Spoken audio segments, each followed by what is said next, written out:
বাঁকুড়ার পাঁচমুড়ার রাধাকৃষ্ণ মন্দিরে খুব সুন্দর দারুণ।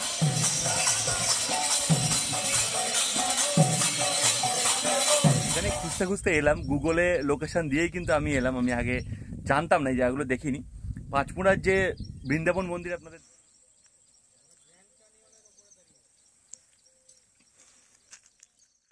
কিছুদিন আগেই আমার এক বন্ধু এসেছিল বাঁকুড়ার বাড়িতে বেড়াতে, তাই সকাল সকাল রেডি হয়ে তাকে নিয়ে বেরিয়ে পড়লাম বাঁকুড়া ঘুরে দেখতে। দিনটি ছিল পয়লা বৈশাখ, আর সেদিন সকাল সকাল ব্রেকফাস্টে নিয়ে নিয়েছিলাম বাঁকুড়ার বিখ্যাত ছোলা বাটোরা।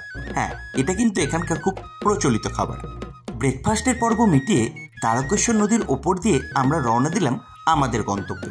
ব্রিজ পার করেই পড়বে ধলডাঙ্গার মোড়। এখান থেকে কিন্তু তিনটি রাস্তা ভাগ হয়, একটি যাই পুরুলিয়া খাতড়ার দিকে, একটি যাই ঝাড়গ্রাম, আর আরেকটি যাই খড়গপুর মেদিনীপুর। আমরা কিন্তু সেই ঝাড়গ্রামের পথটাই বেছে নিলাম। আর সেদিনের আমাদের সফর সঙ্গী ছিল সাহেবদার পালসার 150।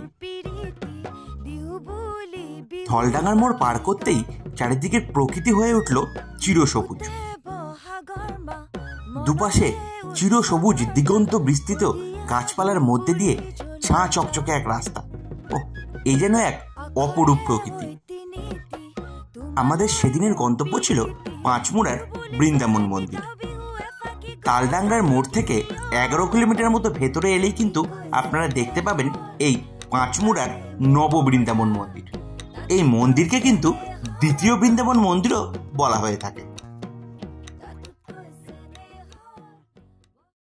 বাঁকুড়া থেকে আমাদের এই মন্দিরে পৌঁছাতে সময় লাগলো 1 ঘন্টা 15 মিনিট মতো।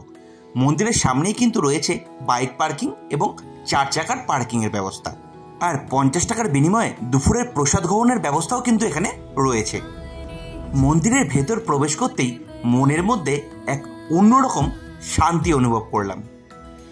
যেহেতু সেদিন ছিল পয়লা বৈশাখ, তাই বাংলার প্রথম দিনটা কিন্তু ঠাকুর দর্শন দিয়েই শুরু করেছিলাম। অপূর্ব সুন্দর নকশা ও হাতের কাজ দিয়ে কিন্তু তৈরি হয়েছে এই ত্রিধারা মিলন মন্দির।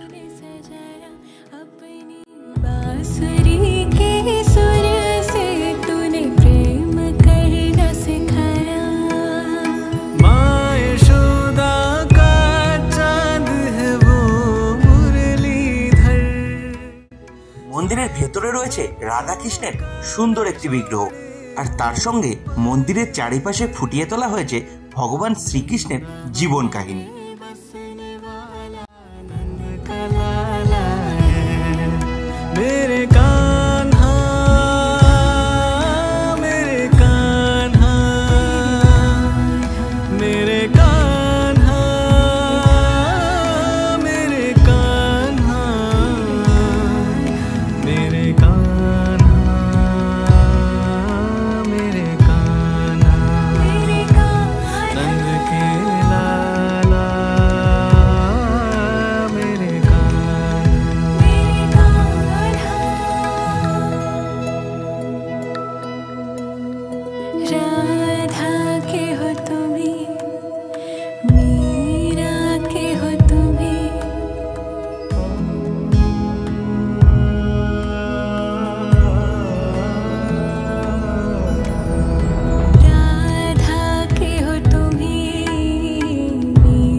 এখন আমি রয়েছি কিন্তু বাঁকুড়ার পাঁচমুড়ার রাধাকৃষ্ণ মন্দিরে। খুব সুন্দর, দারুণ। আর আজকে কিন্তু বাংলার নববর্ষ। এই মুহূর্তে রয়েছি রাধাকৃষ্ণ মন্দিরে, খুব সুন্দর। আমি কোনোদিন আসিনি, হঠাৎ করে আজকে সাহেবদা এসছে, তো প্রথম থেকে আপনারা দেখছেন ভিডিওটা, তো এসে বেশ ভালো লাগছে। কিন্তু আমার এই জায়গাটা কিন্তু অজানা ছিল, দারুণ জায়গা, একটা আলাদাই কিন্তু শান্তি। আর পিছনে কিন্তু রয়েছে বড় একটা শিবের এই যে মূর্তি, এটা তৈরি হচ্ছে, এখনো কিন্তু তৈরি হয়নি। তো এটা পুরোপুরি রেডি হয়ে গেলে কিন্তু দারুণ লাগবে।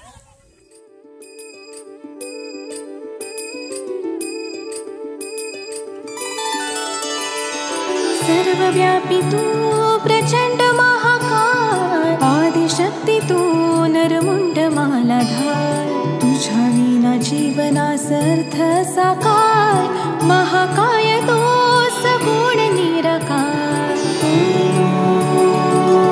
ओम नमः शिवाय,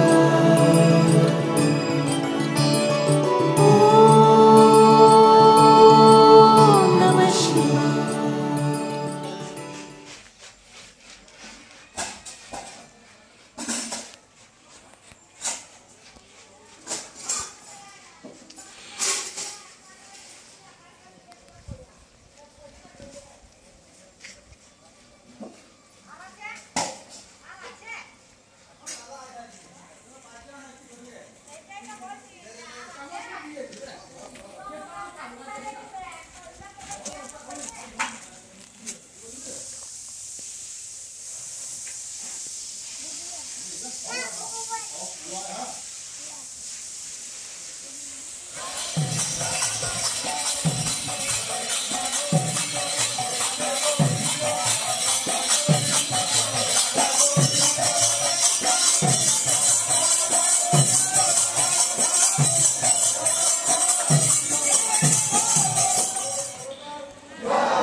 মন্দিরের বাইরেই আপনারা পেয়ে যাবেন অনেক ছোটোখাটো দোকান।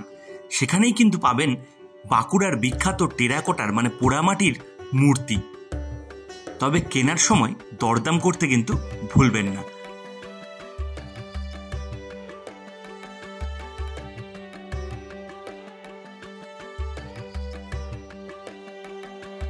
আমরাও আমাদের বাড়ির জন্য কিছু টেরাকোটার মূর্তি কিনে আবার রওনা দিলাম নতুন গন্তব্যের দিকে। ভূতশহর মোড় থেকে বাঁ দিকে ঘুরে আমরা ছুটে চললাম সুন্দর পাকা রাস্তার ওপর দিয়ে। কিন্তু আরাম বেশিক্ষণ টিকল না। সাদেই কি বলে লাল মাটির দেশ, তাই লাল রাস্তায় এসে পড়লাম। গুগল বাবাজি ও স্থানীয় কিছু লোকের সাহায্য নিয়ে পৌঁছে গেলাম গ্র্যান্ড ক্যানিয়ন অফ বাঁকুড়াতে। যতটা আশা নিয়ে এখানে এসেছিলাম, প্রচণ্ড রৌদ্রের তাপ সেই আশায় পুরোপুরি জল ঢেলে দিল। আর আমরা ছাড়া একটি জনপ্রাণীরও কিন্তু এখানে দেখা ছিল না, এমনকি কোনো কুকুর বিড়ালও আমরা দেখতে পাইনি।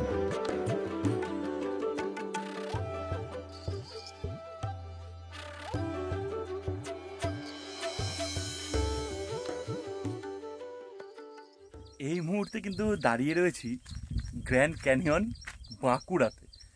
বাঁকুড়াও ছোট্ট একটা গ্র্যান্ড ক্যানিয়ন আছে, তো সেখানে খুঁজতে খুঁজতে এলাম। গুগলে লোকেশান দিয়েই কিন্তু আমি এলাম, আমি আগে জানতাম না, এই জায়গাগুলো দেখিনি। পাঁচমুড়ার যে বৃন্দাবন মন্দির আপনাদের দেখালাম, সেখান থেকে ডিস্টেন্স কিন্তু 7.5 কিলোমিটার। গুগল দেখে গুগলে লোকেশান দিলেই এই জায়গাটা চলে আসবে। তবে 4 চাকা নিয়ে আসাটা কিন্তু একটু কষ্ট হবে, মানে 4 চাকা কিন্তু এখানে ঢুকবে না, আপনাদের কিন্তু 2 চাকা নিয়ে আসতে হবে। এই যে পিছনটা আছে, এই যে পেছনে আমার, এইটাকেই বলছে কিন্তু গ্র্যান্ড ক্যানিয়ন। এখন প্রচণ্ড রোদ, আর যেহেতু বৃষ্টি নেই, বৃষ্টি বর্ষাকালে কিন্তু এই জায়গাটা খুব ভালো লাগবে। আর এই সামনেই হচ্ছে নদী, পিছনে দেখতে পাচ্ছেন নদী। বর্ষাকালে এই জায়গাটা কিন্তু খুব ভালো লাগবে, কিন্তু এই এখন গরমকালে এটা আমরা জাস্ট এসেছিলাম ঘোরার জন্য আর কি, দেখতে। তো ভালোই লাগছে জায়গাটা, কিন্তু বর্ষাকাল হলে তবেই ভালো লাগবে, তাছাড়া কিন্তু গরমকালে এই জায়গাটা না আসাটাই ভালো। প্রচণ্ড রোদ, কোথাও একটু ছাওয়া নেই, একটা গাছের তলায় আমি একটু দাঁড়িয়ে রয়েছি, তো যাই হোক ভালো জায়গা।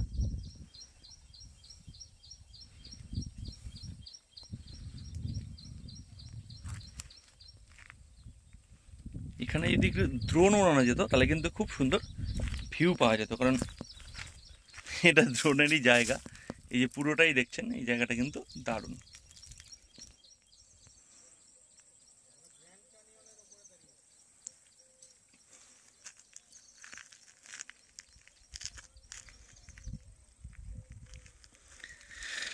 ভালো কিন্তু এই জায়গাগুলো খুব সুন্দর লাগছে কিন্তু দেখতে। উপর থেকে কিন্তু আরও ভালো ভিউ, যদি ড্রোন ওড়ানো যায় খুব ভালো ভিউ আসবে। এটা হচ্ছে নিচের আমার রাস্তা, আমি নিচে নেমেছিলাম। এখান দিয়ে আপনারা ওই সাইডে যেতে পারেন। এই গরমে রোদে আমি আর যাচ্ছি না, কারণ ওখানে গিয়ে আর কিছু ভিউ সেরকম নেই, আর প্রচণ্ড রোদ। এই যে দেখছেন প্রচণ্ড রোদ।